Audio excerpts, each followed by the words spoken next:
بہت سے لوگ تو یہ کہتے ہیں شب برات کوئی چیز ہی نہیں ہے، شب برات کوئی چیز ہی نہیں ہے۔ لیلۃ النصف من شعبان، حدیث شریف میں جو شب برات کا لفظ ہے لیلۃ النصف من شعبان، شعبان کی 15ویں رات، شعبان کے مہینے کی بیچ کی رات، 15ویں رات، آدھا شعبان ادھر آدھا شعبان ادھر، لیلۃ النصف من شعبان۔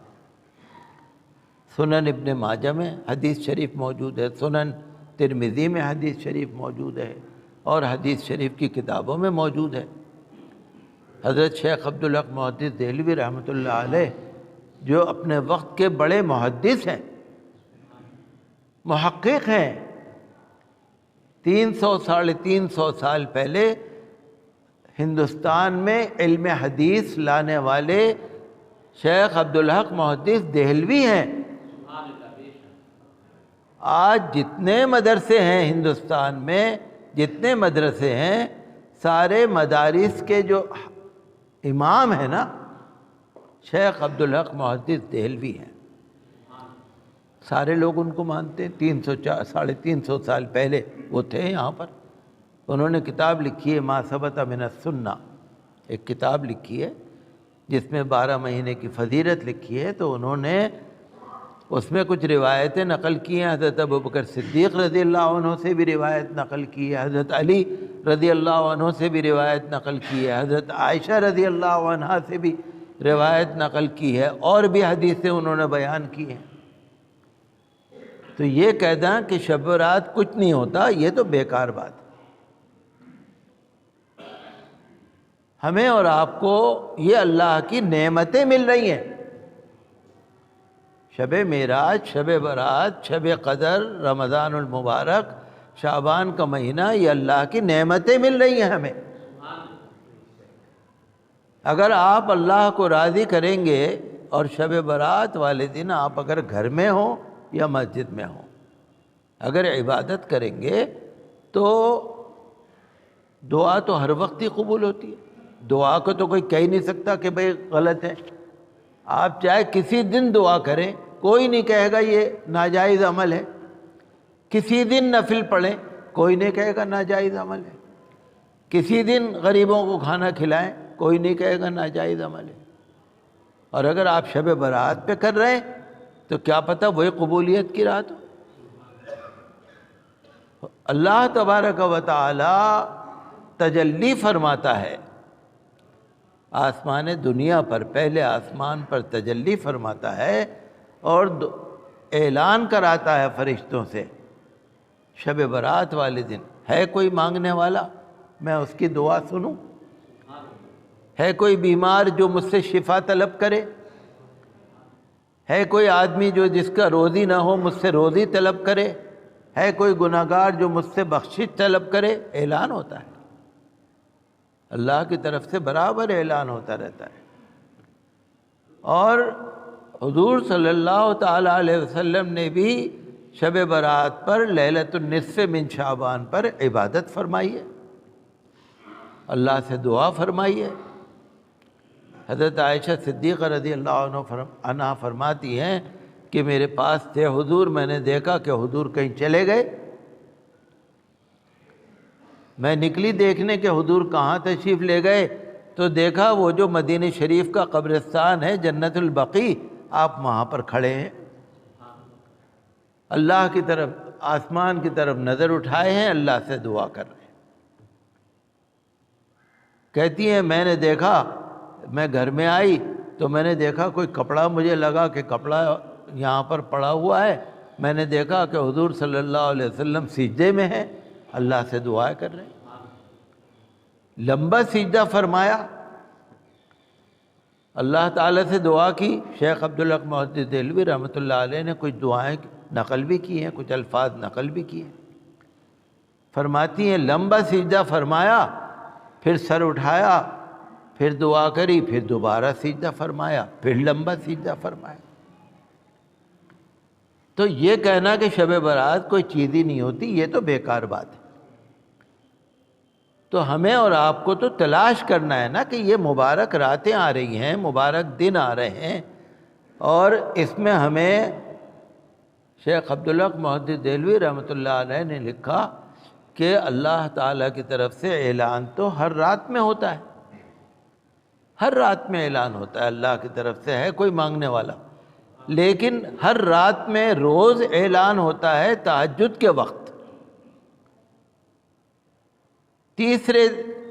تیسرے حصے میں۔ اگر رات کے 3 حصے آپ کریں تو 2 حصے چھوڑ کے جو رات کا تیسرا حصہ آتا ہے، لگا لیجیے آج کل 3 بجے 2:30 بجے لگا لیجیے، تو ہر روز اللہ تعالیٰ کی طرف سے اعلان ہوتا ہے، لیکن شب برات پر مغرب کے وقت سے اعلان شروع ہو جاتا ہے۔ اللہ کی رحمتیں تو برابر جوش میں آتی ہیں، لیکن اعلان اس میں بھی ہے، اعلان اس میں بھی ہے، فرق اتنا ہے کہ اس میں مغرب کے وقت سے جو اللہ کی طرف سے اعلان ہونا شروع ہو جاتا ہے کوئی مانگنے والا، تو اللہ کی طرف سے اعلان ہو رہا ہے، اور ہم بیٹھے ہوئے مسجد میں یا گھر میں اللہ سے دعا کر رہے ہیں، اگر دعا قبول ہو گئی تو بیڑا پار ہے۔ تو یہ کہنا کہ جی سو جاؤ شب برات کچھ نہیں ہوتی، تو بتائیے جو بیٹھ کر دعا کر رہا ہے یا اور ایک آدمی کمبل اوڑھ کے سو رہا ہے، ان دونوں میں سے کون سا بہتر ہے؟ آپ بتائیے۔ تو یہ غلط بات ہے کہنا، شب برات کی اپنی فضیلت ہے، اور یہ شب برات جو ہے یہ دوسری امتوں میں بھی تھی۔ حضرت علی رضی اللہ عنہ کی روایت ہے کہ وہ ذکر کر رہے ہیں حضرت داؤد علیہ السلام کا بھی، کہ اس رات میں عبادت فرماتے تھے، اور حضور صلی اللہ علیہ وسلم نے فرمایا، حدیث شریف ہے کہ اللہ تعالیٰ اس رات میں جہنم سے بے شمار لوگوں کو آزاد کرتا ہے، بے شمار لوگوں۔ اس زمانے میں ادھر ایک قبیلہ تھا کلب نام کا ایک قبیلہ تھا جو بکریاں پالتا تھا، تو حضور صلی اللہ علیہ وسلم نے فرمایا قبیلہ کلب کے پاس جتنی بھی بکریاں ہیں، ایک قبیلے کے پاس جتنی بھی بکریوں کے ریوڑ ہیں، ان بکریوں کے ریوڑ پر جتنے بال ہیں، ان بالوں سے زیادہ تعداد میں اللہ تعالیٰ جہنم سے لوگوں کو آزاد کرتا ہے۔ ایک بکری کے بال کتنے ہوتے ہیں؟ ایک ریوڑ بکریوں کے بال کتنے ہوتے ہیں؟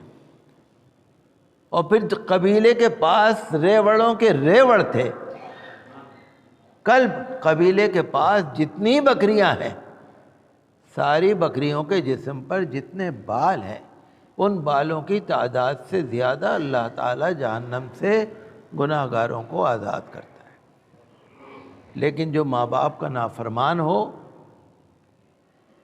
یا رشتے توڑنے والا ہو، رشتے توڑنے والا، یہ بہت بڑا گناہ ہے، بہت ہی بڑا گناہ ہے، ماں باپ کی نافرمانی اور رشتے توڑنا۔ اللہ نے جو رشتے بنائے ہیں ان کو توڑنے کا ہمیں آپ کو حق نہیں ہے۔ بھائی ہے، بہن ہے، بھانجا ہے، بھتیجا ہے، ددیال ہے، ننیال ہے، سسرال ہے، رشتہ دار ہیں، ہمیں کسی سے بھی رشتہ ناتا توڑنے کا حق نہیں ہے، بول چال بند کرنے کا حق نہیں ہے۔ اگر اللہ تعالیٰ کے رشتے کو ہم نے توڑ دیا، اللہ تعالیٰ نہ شب برات میں معاف کرے گا، نہ شب قدر میں معاف نہیں کرے گا، کسی رات میں معاف نہیں کرے گا۔ بہت بڑا گناہ ہے۔ کئی دفعہ لوگ نجومیوں کے پاس چلے جاتے ہیں، بھوشوانی، میرا اگلا مہینہ کیسے گزرے گا، اور نیا سال کیسا گزرے گا، اور میری یہ پریشانی کب دور ہو جائے گی، میرا کاروبار کب سے چلنے لگے گا۔ وہ بیٹھ کے اپنے 4 خانے بنائے گا، کہے گا ٹھیک ہے بھائی، ابھی تو 6 مہینے تمہارے برے ہیں۔ جو اس پہ عقیدہ رکھنے والا ہے اس کی بھی معافی نہیں ہے، جو جادو کرنے والا ہے اس کی بھی معافی نہیں ہے، جو شراب پینے والا ہے اس کی بھی معافی نہیں ہے، جو دل میں کینہ رکھنے والا ہے اس کی بھی معافی نہیں۔ آج کل یہ کینہ جو ہے نا، یہ تو ہم سبھی کے اندر ہے، سارے لوگوں میں۔ ظاہر میں ہم مل رہے ہیں، دعا سلام بھی کر رہے ہیں، مصافحہ بھی کر رہے ہیں، گلے بھی مل رہے ہیں، دعوتیں بھی کھا رہے ہیں، دعوتیں بھی کھلا رہے ہیں، لیکن دل میں یہ ہے کہ جب موقع ملے گا نا اس کو تو ختم ہی کر دینا ہے، اس کو چھوڑنا نہیں ہے۔ کینہ، اس کے پاس یہ نعمت کیوں ہے؟ کسی کی دکان ہے، کسی کا کاروبار ہے، کسی کے پاس بچے ہی ہیں، کسی کے پاس کچھ بھی ہے، یہ ہے کیوں اس کے پاس؟ تو میرے بھائیوں، آپ خود بھی اور دوسروں کو بھی بتائیں کہ دل سے کینہ نکال دو۔ ہر مسلمان کے لیے آپ کے دل میں محبت ہونی چاہیے، اور محبت نہ ہو تو دشمنی نہ رکھنا۔ کسی مسلمان کی طرف سے کینہ، دشمنی نہ رکھنا، اگر آپ چاہتے ہیں کہ اللہ تعالیٰ آپ کو معاف کرے۔ حضور صلی اللہ علیہ وسلم نے فرمایا کہ جتنے آسمان پر ستارے ہوتے، جتنے آسمان پر ستارے ہیں، جتنے قیامت تک دن اور رات ہیں، جتنے تمام دنیا میں درختوں کے پتے ہیں، جتنے دنیا میں سارے پہاڑوں کا وزن ہے، جتنے میدانوں میں ریت کے ذرے ہیں، اگر اس کے برابر بھی تمہارے گناہ ہوں گے اللہ معاف کر دے گا۔ درختوں کے پتے گن سکتے ہیں آپ؟ میدانوں میں جو ریتوں کے ذرے ہوتے ہیں وہ گن سکتے ہیں آپ؟ آسمان کے ستارے گن سکتے ہیں آپ؟ کتنے زیادہ گناہ ہوں، چاہے پہاڑوں کے برابر وزن ہو گناہوں کے اندر، لیکن اگر اللہ تعالی نے آپ کی دعا قبول کر لی تو کتنے ہی بڑے گناہ ہوں آپ کے، اللہ تعالیٰ معاف کر دے۔ لیکن یہ جو لوگ ہیں اللہ ان کی معافی نہیں کرتا۔